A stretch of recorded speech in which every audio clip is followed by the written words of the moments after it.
Uomini di mare, di montagna, degli castelli, delle periferie di Roma e tutti coloro che vogliano recarsi nell'eterna urbe che fu capitale di un impero. Attenzione!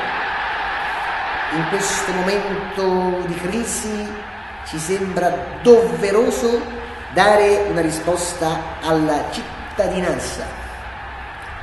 Per cui che sia interdetto il consumo di modeste pietanze alimentari. La ciriola qua finocchiona, il panesciapo di Viterbo, quel prosciutto salato di montagna e la famosa mortadella qua rosetta schioccarella. Ma te ci metto pure il Brewster e l'odiato kebab, segno degenerativo di una razza inferiore. Queste pietanze potranno essere consumate solo marciando, camminando. Come diceva Nomo, che c'aveva due coglioni così, più coglione che uomo, marciare e non marcire.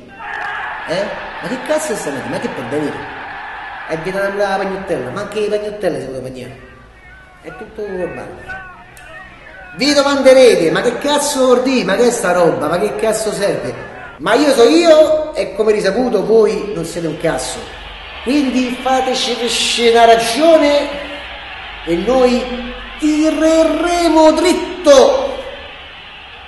Andiamo là. Prima che invece mandare ci andiamo da soli. L'ordine è già stato eseguito.